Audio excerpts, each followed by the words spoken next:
She waited till everyone slept. I remember the way the hallway light had gone out one room at a time, the creak of the last bedroom door closing, and the silence that settled in the house like a secret. I was lying awake, pretending to sleep, staring at the faint shimmer of moonlight sliding across my ceiling. I didn't know what she was planning then, not really. But deep down, I felt something was coming. Something that would change everything. My cousin Sarah had always been different from the rest of the family. She had that daring streak, that strange mix of kindness and mischief that made people trust her and fear her at the same time. She was 2 years older, confident, and beautiful in that effortless way that made people turn their heads. And she had seen something in me long before I ever dared to see it myself. That night, when the house had fallen completely silent, I heard the softest knock on my door. Just one. I froze. My heart was racing like I'd done something wrong. Then, in a whisper that barely carried through the dark, she said my name. "Open the door quietly," she whispered. I hesitated, but something inside me pulled me out of bed. I tiptoed to the door and opened it just a crack. She was standing there, holding something wrapped in a shawl. Her eyes sparkled even in the dim light. "Everyone's asleep," she murmured. "Come with me." I didn't ask questions. I just followed, because that was how it always was with Sarah. She would decide things, and somehow I would end up saying yes before I knew what was happening. We slipped down the hallway like ghosts, careful not to step on the wooden boards that creaked. She led me into the guest room at the end of the corridor, the one no one really used except for storage. She closed the door behind us and turned on the lamp. That's when I saw it. The shawl she carried wasn't just any fabric. It was wrapped around something folded, delicate, and pink. My stomach twisted. "What's that?" I asked, even though I already knew. She smiled that sly smile that made me both nervous and curious. "You'll see," she said. She walked to the bed, set the shawl down, and unwrapped it. Piece by piece, the secret came to life. A soft blouse with lace along the edges. A pleated skirt that shimmered faintly under the lamp. A small necklace. And finally, a wig shoulder-length, smooth, brown hair that looked so real I forgot to breathe for a second. "Sarah," I whispered. "What is this?" She looked up at me, her voice calm but serious. "It's you. Or at least, a part of you you've been pretending not to see." I didn't know what to say. My throat tightened. I laughed a little, the nervous kind of laugh you give when you want to escape a moment you don't understand. "You're joking, right?" She shook her head. "No. I've seen how you look at my things when you think no one's watching. I've seen the way you hesitate when Mom tells you to be more like the boys. You don't have to lie to me." I wanted to deny it. I wanted to say she was wrong, that it was just curiosity or boredom or anything else. But in that small room, with that outfit lying between us like a reflection of something unspoken, I couldn't. She reached for the blouse, lifted it gently, and held it out toward me. "Try it," she whispered. My hands trembled. "Sarah, I can't. What if someone wakes up?" "They won't," she said softly. "I've waited till everyone slept for a reason." She stepped closer, her eyes kind but firm. "You need to see yourself. Just once. No pretending." My pulse was hammering so hard I could hear it. I looked at the blouse, the delicate stitching, the softness of it. And then I looked at her steady, patient, not judging me at all. Slowly, almost against my own will, I took it from her hands. It felt light, like holding a secret I'd been keeping too long. My voice came out in a whisper. "Just for a second." "Just for a second," she promised. I turned away and changed. My fingers were clumsy. Every button felt like a decision I wasn't ready for. But when I looked up and saw my reflection in the dusty mirror across the room, I froze. I didn't see myself, not the version I showed to everyone, not the awkward boy trying to fit into what he thought he was supposed to be. I saw softness. Something peaceful. Something I didn't even know I'd been missing. Sarah came up behind me, placed the wig gently over my hair, adjusted it until it looked right. "There," she said quietly. "Now look." I did. And I don't know what happened, but I couldn't look away. The person staring back at me didn't feel like a stranger. It felt like someone I'd lost a long time ago. You see it, don't you? Sarah whispered. I nodded without realizing it. But this isn't real, I murmured, still staring. It's just clothes. She smiled sadly. Maybe. But why does it feel so real, then? The question sank deep into me, echoing louder than any sound in that quiet room. She waited a long time before saying anything else. You don't have to decide anything tonight. I just wanted you to see. To know that there's nothing wrong with who you are, even if it scares you. Her voice cracked a little at the end, like she knew what it meant to hide too. I didn't say much. I couldn't. When I finally took off the outfit, I folded it carefully and handed it back, but it didn't feel like I was giving it away. It felt like something had been planted in me, something that wouldn't stop growing now that it had been seen. Sarah smiled faintly as she wrapped it again in the shawl. You looked beautiful, she said.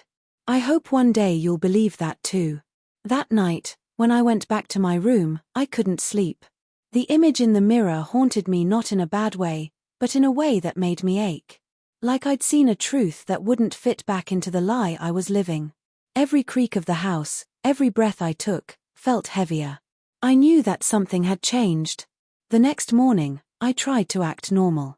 Breakfast, chores, small talk. But Sarah kept glancing at me from across the table, a quiet understanding in her eyes. Nobody else knew. Nobody could have guessed what had happened. But I carried it inside me like a secret flame. Days passed.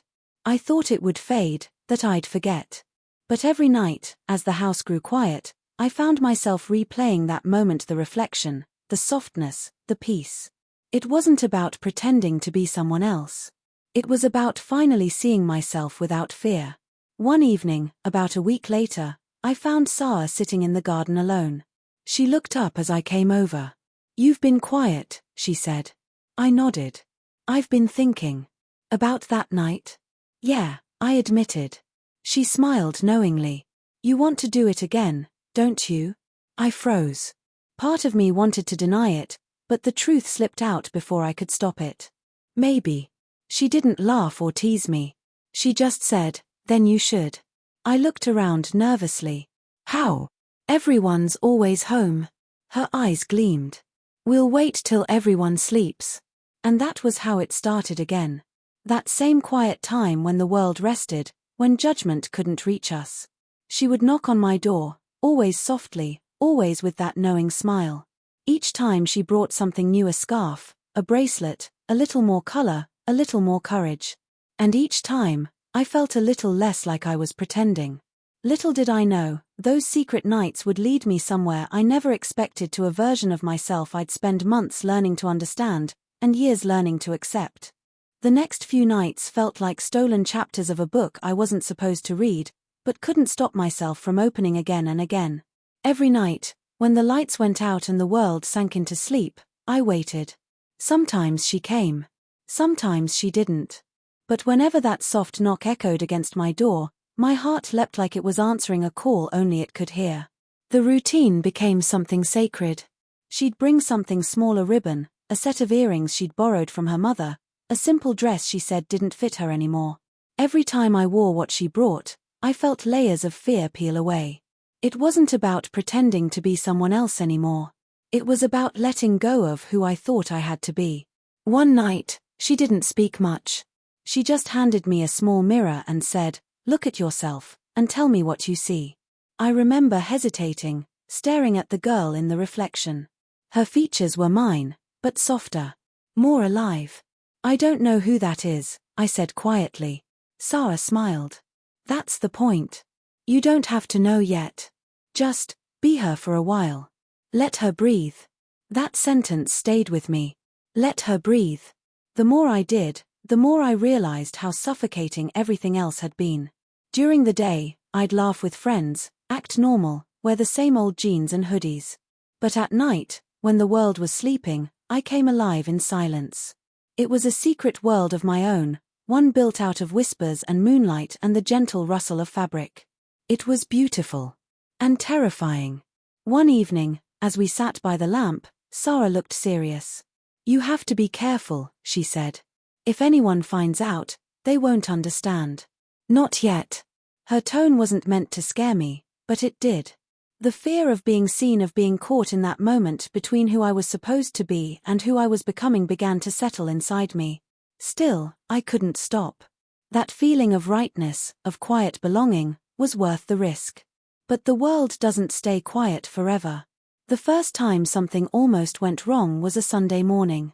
I'd forgotten to take off the small silver bracelet she'd given me the night before. It was thin, barely noticeable, but my mother saw it as I reached for my cereal. "Where'd you get that?" she asked casually. My heart stopped. "Oh, Sarah lent it to me," I mumbled. "Said it brings luck." She looked at me for a second too long, then smiled faintly. "She always has her strange ideas," she said, and turned away. I exhaled, my hands shaking under the table. When I told Sarah later, she only laughed softly. "You'll get used to hiding in plain sight," she said. "That's how it starts for all of us." The way she said it, "for all of us," made me realize she understood more than she'd ever said. There were layers to her too. Secrets she never shared. Maybe that's why she helped me. Maybe she saw her younger self in me. A few nights later, we tried something different. She brought makeup. Nothing dramatic, just light touches. A hint of color on the lips, a brush of blush on the cheeks. I'd seen her do it before 100 times, but when she guided my hands, showing me how to move the brush, it felt like learning a language I already knew but had forgotten how to speak. "See," she whispered, smiling at me in the mirror. "It's not about hiding. It's about revealing." I stared at the reflection, at the strange balance of familiarity and difference. "What if I never want to take it off?" I asked without thinking. She paused, then said softly, "Then maybe you shouldn't."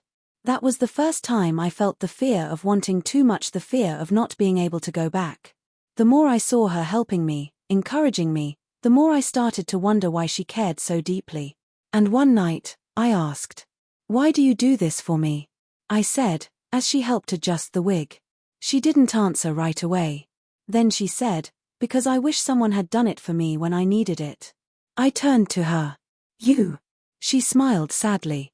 "When I was your age, I didn't know what I wanted. But I knew what I wasn't. Everyone had plans for me, what I should wear, how I should act, who I should be. I played along." I smiled. "But it never felt real.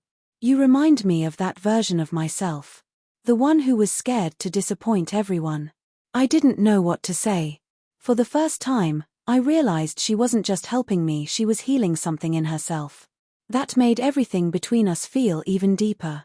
We weren't just sharing clothes or secrets anymore. We were sharing courage. One night, as I looked at myself in the mirror again, she asked, "What name would you give her, the one you see?" I blinked, caught off guard. "A name?" "Yes," she said softly. "Every reflection deserves a name." I thought for a long time. Then I whispered a name I hadn't heard before but somehow felt right. She smiled, repeating it softly as if committing it to memory. "Beautiful," she said. "Now she's real." The next day, I couldn't stop thinking about that name. It echoed in my head during classes, during meals, even when I tried to sleep. It wasn't just a name. It was a doorway. Slowly, it became harder to separate that nighttime version of me from the daytime one. I caught myself brushing my hair differently, speaking softer, choosing clothes that felt more comfortable than typical. Small things nobody noticed. Except Sarah. One afternoon, she whispered, "You're blending the two worlds, aren't you?" I blushed. "I don't mean to." She smiled. "Maybe that's a good thing." But as much as I wished the world would just let it be, it wasn't that simple. Rumors have a strange way of starting from nothing. Someone at school mentioned I seemed different lately, calmer, quieter. They said it as a joke, but I felt my stomach twist. Every word, every laugh felt like a spotlight. The next night, I told Sarah. "I think people are noticing," I said. "Maybe we should stop." She shook her head. "No. You don't stop being who you are because the world starts to notice. You learn to be stronger." "But what if they hate me?" "Then they were never really looking at you to begin with," she said gently. "They were looking at the mask you wore to keep them comfortable." That night, when I looked in the mirror, I didn't just see a reflection. I saw a question staring back. How much longer could I hide? And was hiding even the right thing anymore? The following week, something unexpected happened. Sarah's parents decided to visit for a few days, which meant her room would be occupied, her freedom limited. For the first time since it began, our nightly ritual had to stop. The first night without her knock felt strange, like I was missing a part of myself. The silence was heavier. I found myself reaching for the mirror even without her there, whispering the name she'd helped me choose. I tried to tell myself it was just a phase, that it would fade, but I couldn't believe that anymore. That reflection wasn't an illusion, it was the truest thing I'd ever seen. When Sarah finally returned after a few days, she found me already wearing the simple scarf she'd once given me. I panicked, thinking she'd be upset that I'd done it alone. But instead, she smiled softly. "You didn't wait," she said. "Good. That means you're not afraid anymore." I laughed nervously. I was terrified. "Being terrified and doing it anyway, that's courage," she said. That night, she didn't bring anything new. Instead, she just sat beside me, watching me look at my reflection. After a long silence, she whispered, "You know, one day you won't need me to bring the outfit. You'll already have it inside you." Her words didn't make sense then, but they would soon. Because what came next, what happened when the truth began to spill into daylight, would change everything for both of us. It happened faster than either of us expected. Secrets have a strange way of growing heavy, like a balloon stretched too far. Sooner or later, something gives. For weeks, we had been careful, moving silently through the nights, keeping our small world hidden behind closed doors. But one evening, everything changed. It was a stormy night. The rain came in waves, tapping against the windows, drowning the sound of our whispers. Sarah had brought a simple blue dress this time, one that used to be her favorite. "It's yours now," she said quietly. "Keep it." I stared at her, my throat tightening. "You mean, I can?" "Yes," she said, smiling softly. "You don't need my permission to be yourself anymore." I didn't know how to thank her. I just nodded, unable to speak. When I put it on, it felt different from all the other nights. It wasn't borrowed anymore. It was mine. And with that, something shifted inside me, a sense of belonging that felt terrifying and liberating all at once. We laughed that night. For the first time, we didn't whisper. Maybe we got careless. Maybe fate was listening. Because sometime between the laughter and the storm, the door creaked open. We both froze. My mother stood there. Her face was pale, her eyes wide. For a second, no one moved. The silence was so deep I could hear my own heartbeat. "What," she whispered, "is going on here?" My stomach dropped. Sarah's face drained of color. I opened my mouth to speak, but nothing came out. My mother's gaze moved from me to the mirror, then back again. I could see the realization hit her like lightning. The dress, the makeup, the wig on the dresser, everything. Her voice broke the silence like a blade. "Take that off. Now." Her tone wasn't just anger. It was confusion, disbelief, fear. I froze, unable to move. Sarah tried to speak. "Auntie, please, it's not what it looks like, not what it looks like," my mother snapped. "Then what is it, Sarah? What are you doing to him?" The words stung more than I expected. "To him." That's what she said. Like I was a mistake that needed correcting. Tears filled my eyes before I could stop them. "Mom, please," but she wasn't listening. She turned on Sarah, furious. "I trusted you. And you filled his head with truth," Sarah interrupted, her voice trembling but steady. "He's not confused. He's just being himself." "Enough," my mother shouted. The thunder outside cracked so loudly that for a moment, it drowned everything. I couldn't breathe. I felt exposed, humiliated, like the world had peeled away my hiding place and left me standing in the rain. My mother left the room without another word, slamming the door so hard the lamp flickered. Sarah turned to me, tears in her eyes. "I'm so sorry," she whispered. I shook my head. "It's not your fault." "She doesn't understand," Sarah said. "But maybe one day she will." I wanted to believe that. But the look in my mother's eyes had burned into me, not hatred, but fear. And that was somehow worse. The next few days were a blur. My mother barely spoke to me. When she did, it was clipped, polite, distant. She avoided my eyes. The dress was gone, I didn't even see where she put it. The mirror in my room had been turned to face the wall. And Sarah, she was sent home early. I didn't even get to say goodbye properly. I felt like I'd lost everything at once, her, my secret, my reflection. But you can't unsee the truth. No matter how much you try to bury it, it keeps breathing under the surface.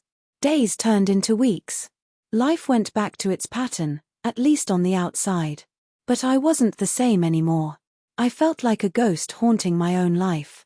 Every time I walked past the guest room, I remembered that night, the laughter, the mirror, the moment everything broke. Then, one morning, something unexpected happened. My mother knocked on my door. It wasn't like her.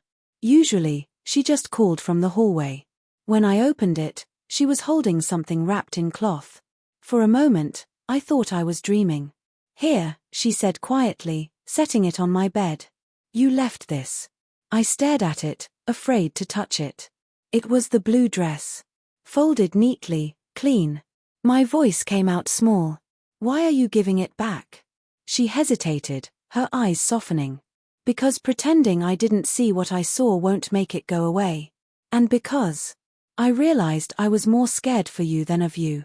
I didn't know what to say. She sat down, her voice trembling. "When I was your age, I saw someone go through something like this. Everyone mocked them. I thought they were strange. But now I see courage where I used to see confusion." I felt tears blur my vision. "Are you angry?" I was, she admitted. "Because I didn't understand. I still don't, not completely. But you're my child.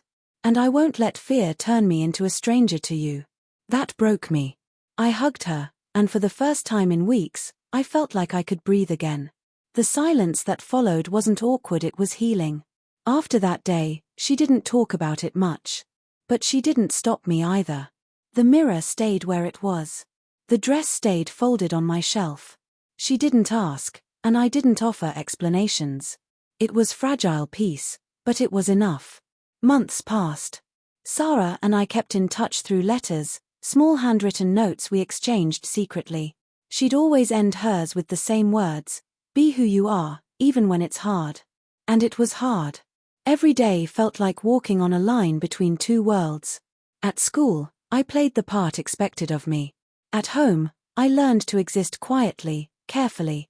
But sometimes, when I looked at the sky at night, I thought of that first evening, her whisper at my door, the courage it took to say yes. One evening, I found myself standing in front of the mirror again. The same mirror that had once terrified me now felt like an old friend. I took out the blue dress. My hands trembled, but not from fear. From remembering. When I put it on again, it didn't feel like rebellion. It felt like coming home. I didn't need Sarah there this time. Her voice lived in my memory, soft and sure. "You don't need me to bring the outfit anymore," she had said. She was right.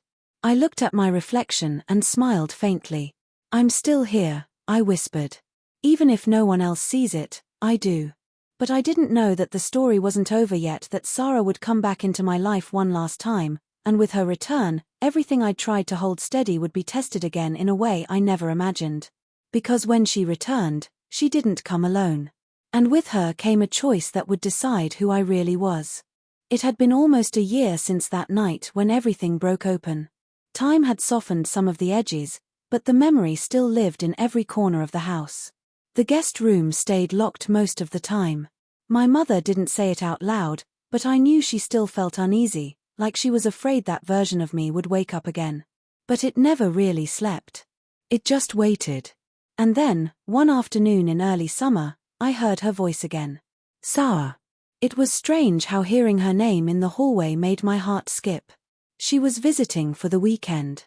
I didn't know whether to be excited or terrified. When she stepped through the door, everything came rushing back: the secret nights, the mirror, the courage she'd taught me. She looked different now. Older, calmer, but with that same spark in her eyes. "Hey," she said, smiling softly. "Hey," I managed. We hugged, awkward at first, then tighter. For a moment, it felt like nothing had changed. But then I noticed she wasn't alone. Behind her stood another girl, about her age, holding a small box. "This is Lena," Sarah said. "She's someone who understands." Lena smiled shyly. There was something kind and familiar in her eyes, like she'd lived a version of my story too. My mother greeted them politely but cautiously. There was still a quiet tension in the air, the kind that hides under every smile when people are pretending not to remember what's been buried. That evening, after dinner, Sarah came to my room. She looked around, noticing how bare everything was. "You've kept it simple," she said. I shrugged. I didn't know what I was allowed to keep. She sighed softly and sat down on the bed. "You were always allowed. You just didn't believe it yet." I wanted to tell her everything, how many times I'd stood in front of that mirror since she left, how many nights I'd whispered the name she helped me choose. But the words got stuck somewhere between fear and longing. "Do you still think about that night?" she asked. "Every day," I said. She smiled faintly. "Good. Then you haven't forgotten who you are." I hesitated. "But Mom still doesn't like talking about it." "She doesn't have to," Sarah said gently. "You don't need permission to exist." The words hit me harder than I expected. She looked at me for a long moment, then nodded toward the door. "Come with me." I followed her downstairs. The house was quiet. Mom had gone to bed early. The only light came from the kitchen lamp, soft and warm. On the table was the small box Lena had been carrying. Sarah opened it slowly. Inside was fabric, something pale and smooth, carefully folded. My heart started pounding. "You didn't," I whispered. She smiled, eyes gleaming. "I waited till everyone slept," she said softly. "Some things never change." My throat tightened. "But why now?" "Because you've been hiding in plain sight for too long," she said. "And because you're not the only one who needs this." She motioned toward the hallway, and Lena appeared, holding another outfit, different, but similar in spirit. "We both know how it feels," Lena said quietly. "The silence, the fear, the mirror. Sarah thought maybe it would help if you didn't have to face it alone." My hands trembled as I touched the fabric. It was soft, familiar. I wanted to say no, to tell them it was too risky, that Mom might wake up, that I couldn't go through that fear again. But my heart said yes before my lips could form the words. We went to the guest room, the same room where it had all begun. It looked smaller now, dustier, but when Sarah switched on the lamp, it felt alive again, like time had folded back on itself. "You ready?" she asked. I nodded, though I wasn't sure I was. She handed me the outfit and turned away to give me space. As I changed, every memory from that first night came flooding back, the fear, the wonder, the sound of my heartbeat in the silence. When I finally looked in the mirror, I gasped. Not because I looked perfect, but because I looked real. For the first time, I didn't see a stranger or a disguise. I saw me, fragile, flawed, but undeniably alive. Sarah turned back and smiled. "There you are," she whispered. Lena stood beside her, eyes shining. "You look like you've been waiting to see yourself," she said softly. I nodded, unable to speak. The three of us sat there for a long time, not saying much, just breathing the same quiet air. Outside, the wind rustled through the trees, the same sound that had once hidden our secret laughter. But this time, it didn't feel like hiding. It felt like beginning. "What will you do now?" Sarah asked after a while. I looked at my reflection again, then at her. "I don't know," I admitted. "But I think I'm done waiting for permission." She smiled, pride shining through her tears. That's all I ever wanted to hear. Just then, the floor creaked upstairs. We froze. My mother's voice echoed faintly down the hall. "Sarah, are you still awake?" Sarah looked at me, her eyes full of both worry and calm. "It's okay," she whispered. Maybe it's time she saw the truth, the real one. My pulse raced. I wanted to run, to hide, but something in her tone held me still. The footsteps grew closer. The doorknob turned. And then, for the second time in my life, my mother stood in that doorway, looking at me in silence. But this time was different. There was no shouting, no slamming doors. Just her eyes, searching mine. The world seemed to hold its breath. Finally, she whispered, "You remind me of your grandmother." I blinked. "What?" She stepped closer, her voice trembling but kind. "She was quiet like you. But she had this strength, the kind that scared people who didn't understand her." She looked at the outfit, then at me. "I see her in you now." I didn't know what to say. I expected anger, disbelief, not this strange, gentle acceptance. She sighed and sat down. "I don't understand everything," she said. "Maybe I never will. But if this is who you are, then I'd rather learn than lose you." Tears filled my eyes. I whispered, "You mean that?" She nodded slowly. "I mean it." Sarah and Lena exchanged glances, both smiling quietly. My mother looked at Sarah and said, "Thank you for not giving up on her." It took me a second to realize she'd said her, not him. My chest tightened, a warmth spreading through me that I hadn't felt in so long. The storm that had once ripped my world apart had finally passed. We didn't talk much after that. Words felt unnecessary. We just sat together, three versions of courage sharing one small, quiet room. That night, when everyone finally went to bed, I stood in front of the mirror one last time. The reflection wasn't a secret anymore. It wasn't something to hide. It was just me, not perfect, not finished, but free. And as I brushed the hair of the wig, the same one Sarah had first placed on my head long ago, I whispered the words she had said to me that first night. "You don't have to pretend anymore." I smiled through my tears. "I won't." I turned off the light, the reflection fading into darkness, but the feeling stayed calm, sure, unshakable. For the first time, I wasn't waiting for the world to sleep to be myself. I had become the kind of person who could stand in the daylight and still be real. And maybe that was the truest kind of transformation, not changing into someone else, but finally having the courage to become who you were meant to be all along.